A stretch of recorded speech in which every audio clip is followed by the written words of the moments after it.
Hello and welcome to my channel, I Win to Lose Gaming. The hypest, newest, deep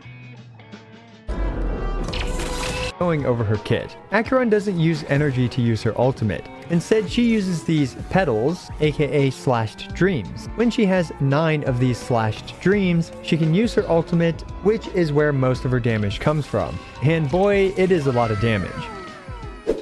Starting with her basic attack, Trilateral Wilt Crockable, and overall should mainly just be used for generating a. Next we have her skill Octobolt Flash. This costs a skill point, deals 160% damage to the primary target and 60% damage to adjacent targets at talent level 10, and more importantly, it generates 1 slashed dream.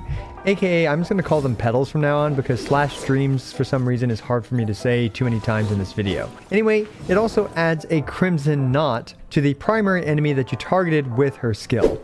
And this provides the perfect segue to talk about her ultimate, Slashed Dream Cries in Red.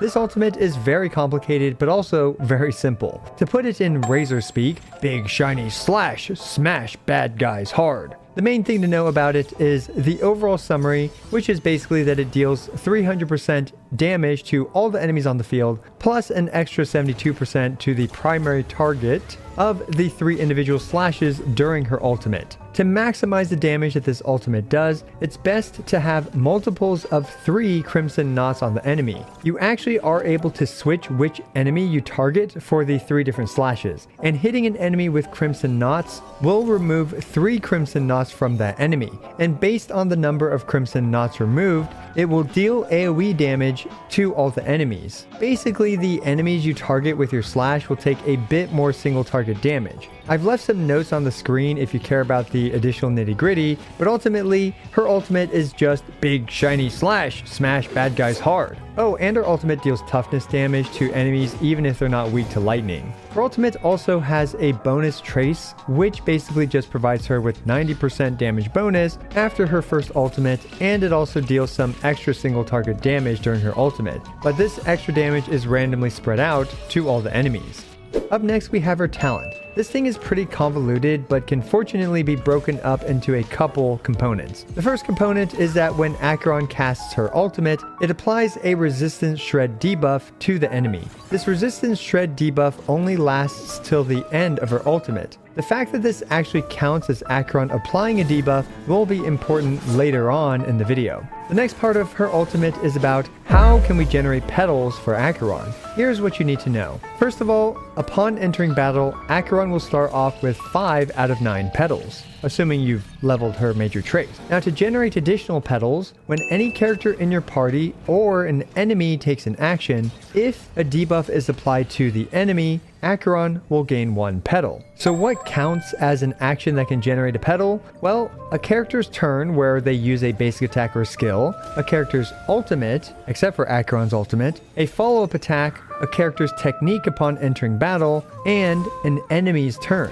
If any of these individual actions apply a debuff to at least 1 enemy, 1 petal will be generated for Acheron. Keep in mind that even if you debuff multiple enemies like with Pella's ultimate, you will still only generate 1 petal for Acheron. This also applies for Acheron herself. So if Acheron is able to apply a debuff to her enemy via her basic attack or skill, she'll generate an additional petal. For example, if she uses her basic attack and breaks an enemy, she will gain 1 petal. And if Acheron uses her skill and breaks an enemy, she'll generate 2 petals total.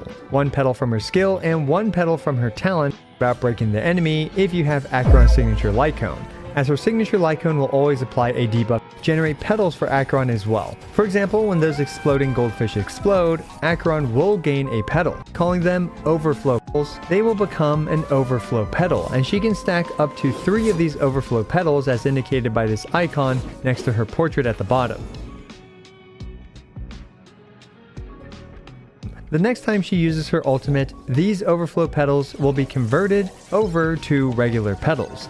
This allows for more flexibility as to when to use Acheron's ultimate. For example, let's say you have Acheron's ultimate ready to go. Well, you can still use Silver Wolf's ultimate to debuff an enemy, and you'll gain an overflow petal. This way you won't waste a petal. It is important to note that Acheron cannot generate any petals during her ultimate, so even though her ultimate applies the resistance shred debuff, it won't generate many buffs through visit the debuffs called the Abyss, which increases her damage based on the number of Nihility teammates that she has. Having one Nihility teammate gives her a 100 own separate multiplier, and thus results in a 60% increase by.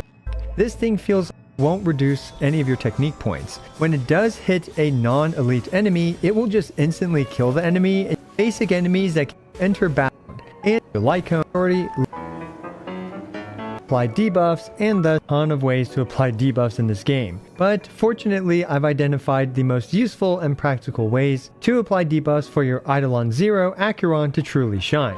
Remember, we do want 2 Nihility characters on her team at Eidolon 0. Starting off with the overall best character for this role, an Eidolon 4 Pella with the Resolution Shines as Pearls of Sweat Light Cone.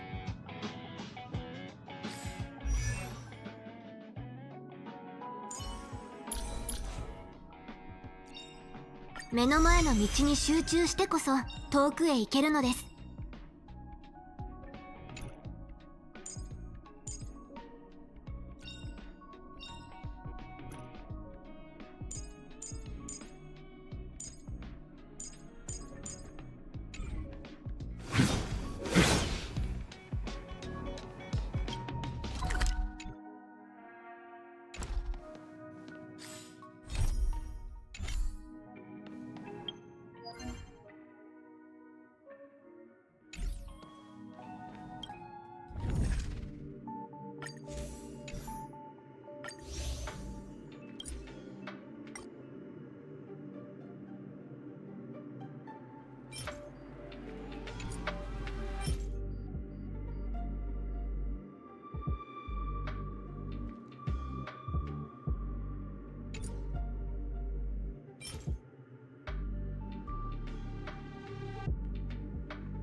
However, there is an important detail you need to know about certain light cone debuffs. Nihility light cones that apply a 1-turn debuff like to work if you reapply. So I've decided to include less simplified charts for this video. I have 3 main sections in this chart. The first is just her ultimate damage versus 3 targets. The second segment is 500 AV, or the first 5 turns of Memory Chaos, versus a single target. And the third segment is 550 AV versus 3 targets. I've made a lot of assumptions about the petals generated, but did my best to keep the assumptions reasonable. These calcs also include Now this light cone section might be the most contentious section for light cone. Along with her hits to apply damage, it allows skill on enemy as not which chart has as the 50 signature or you to for I think less 5. This is overall her best free-ish to play light cone.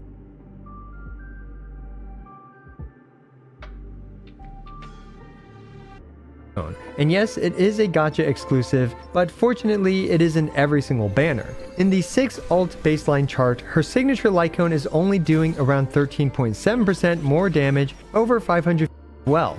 It's because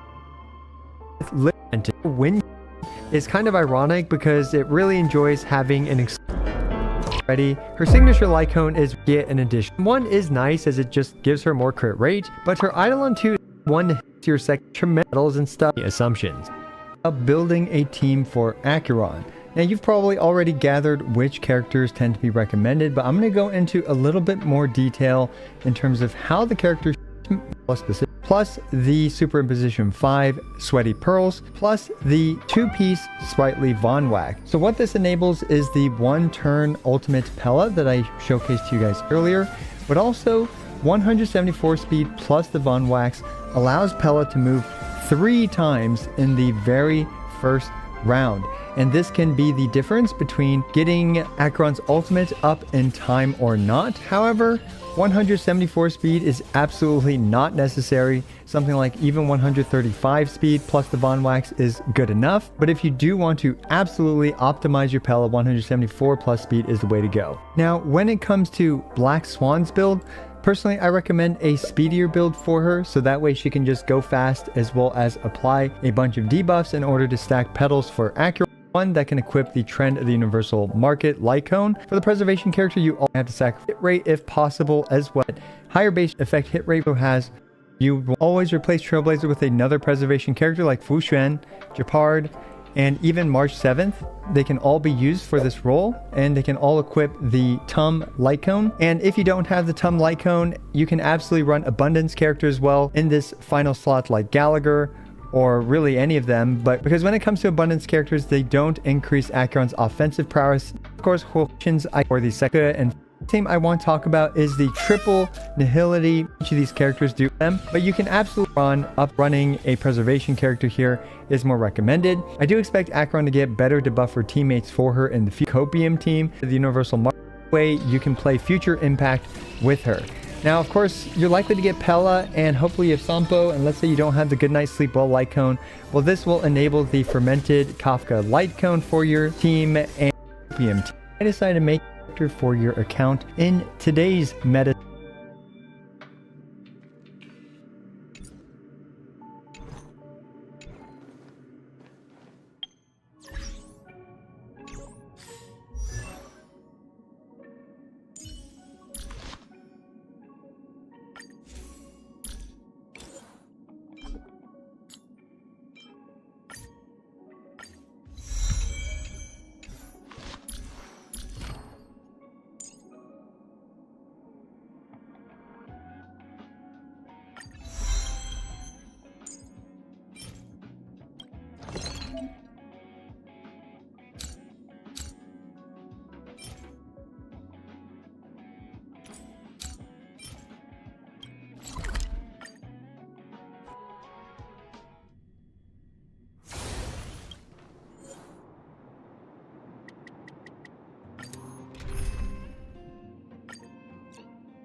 残念だ。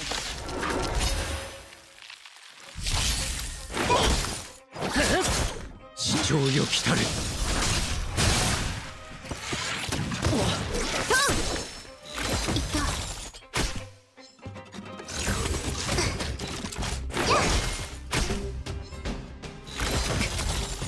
厄介を避け。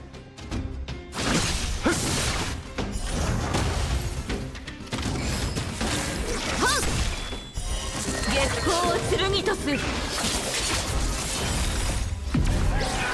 すべてを照らさん。避難早々。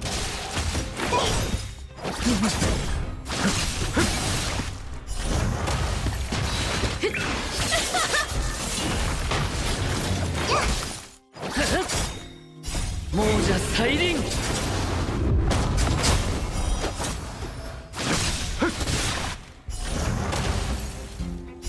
皆を招こう。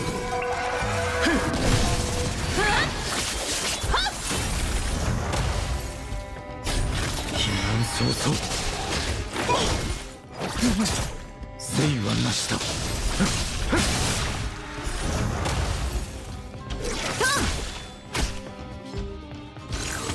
大丈夫、問題はない。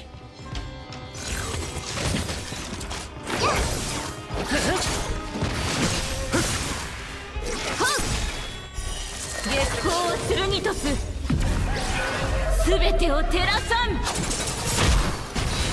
避難早々。皆を招こう。天使を授けん。亡者再臨。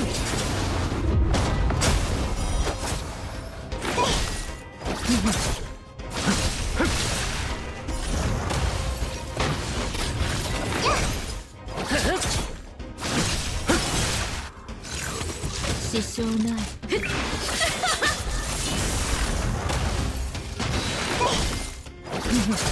市長よ来たれ。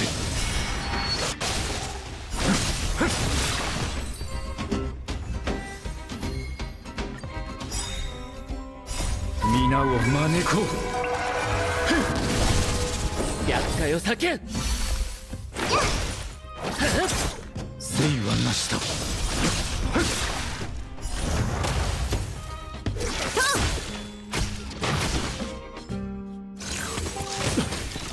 深呼吸。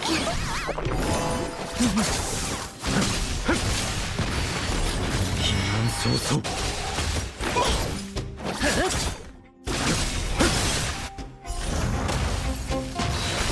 皆を招こう。天使を授けん。償いたまえ。亡者再臨。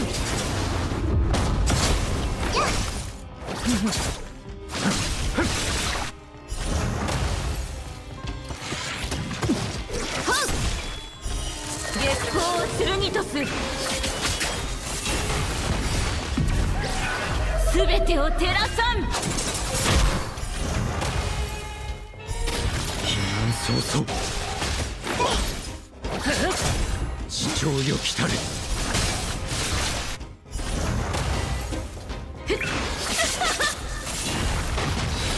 補給だよ。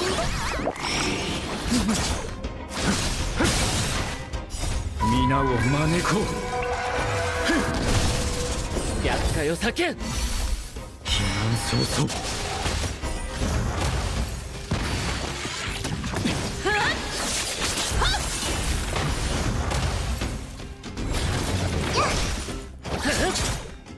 亡者再臨。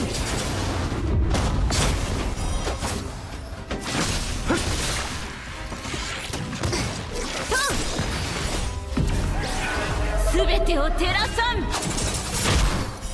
月光を剣とす。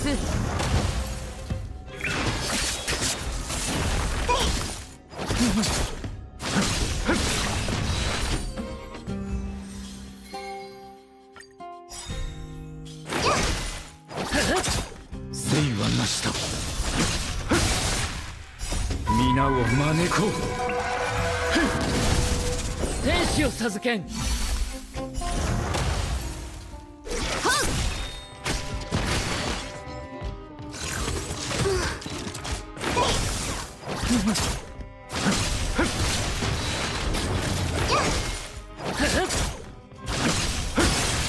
避難早々。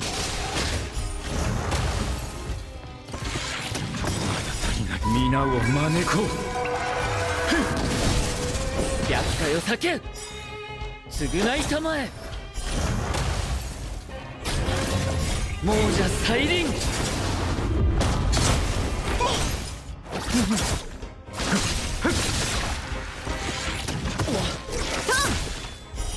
月光を剣とす。避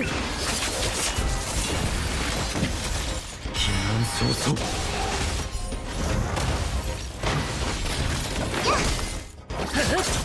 地上よ来たれ。皆を招こう。天使を授けん。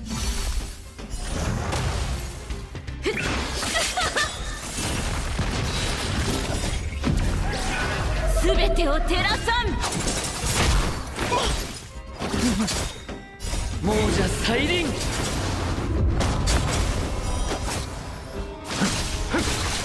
避難早々。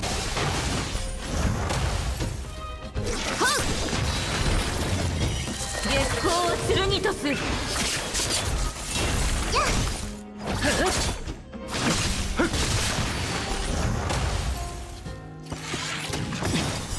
皆を招こう。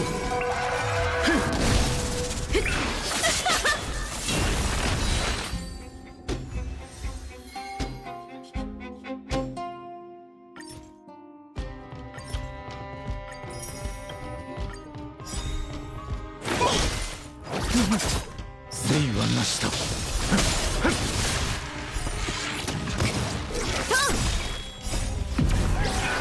すべてを照らさん。月光を剣とす。補給だよ。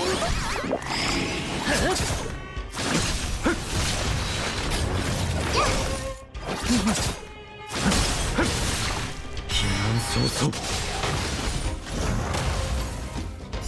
皆を招こう。厄介を避けん。亡者再臨。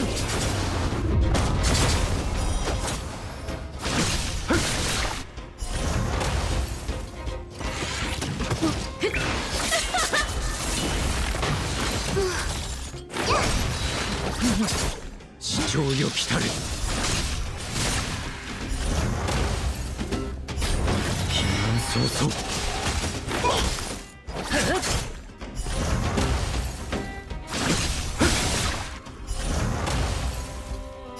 皆を招こう。天使を授けん。亡者再臨。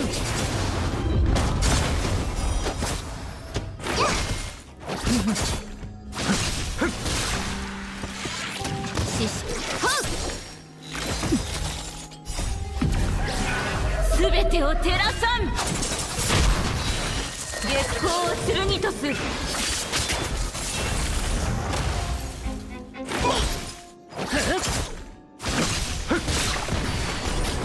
難早々生はなした。皆を招こう。厄介を避けん。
まだ精進する余地はありますね。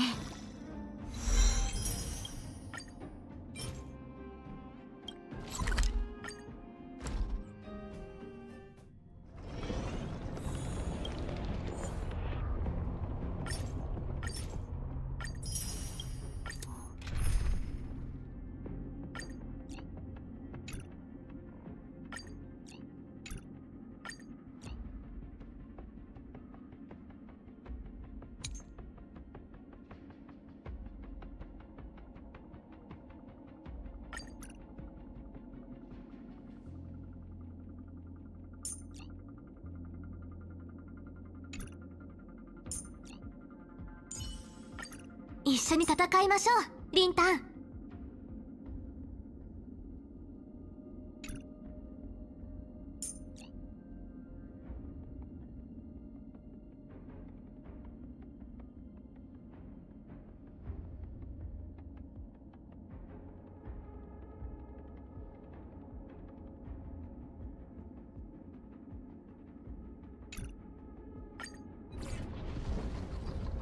ほとばしい過去の伝説。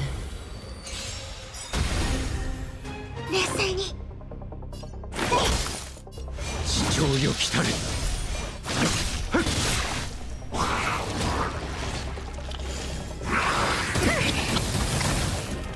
あなた全てが消える。敵ターゲットを確認。おや、最終目標遠くに行く手段を選ばない。化粧だ。面倒を。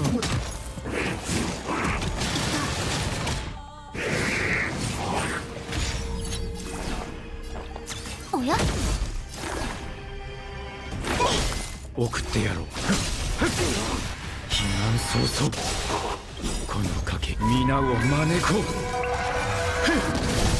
出発の時間。引導を渡そう。記録開始。邪魔支援開始いたします。おや、捕獲マーク起動。愉快な反撃の時間です。涙雨。ヒッ降りてあふれる。全てが消える。最終目標出現。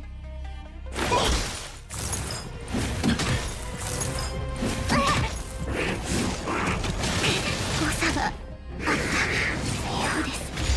剣に連便を。避難早々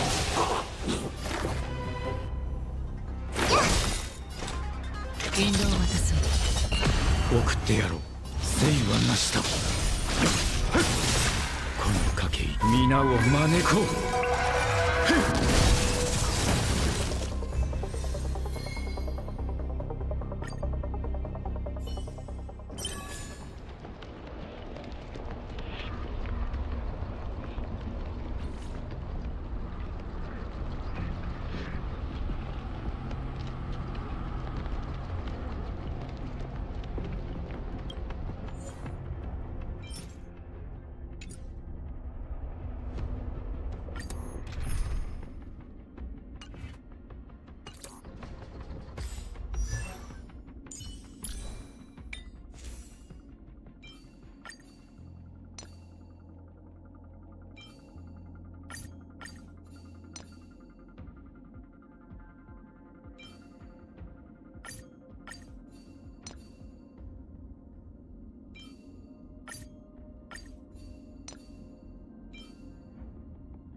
その剣に固執するのは過去を忘れたくないからか、ジン。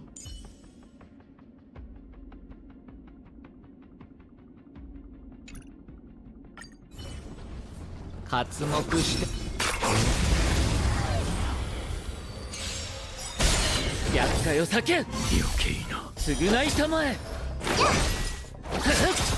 生はなしだ。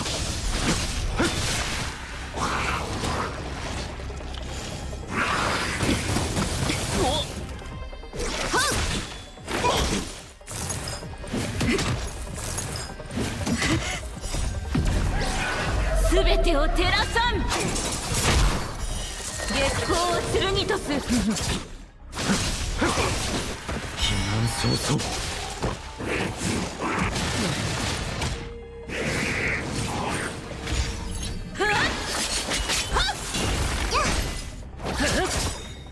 亡者再臨。皆を招こう。天使を授けん。償いたまえ。バカのかだ。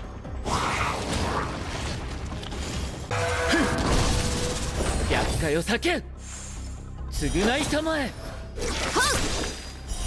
月光を剣とす。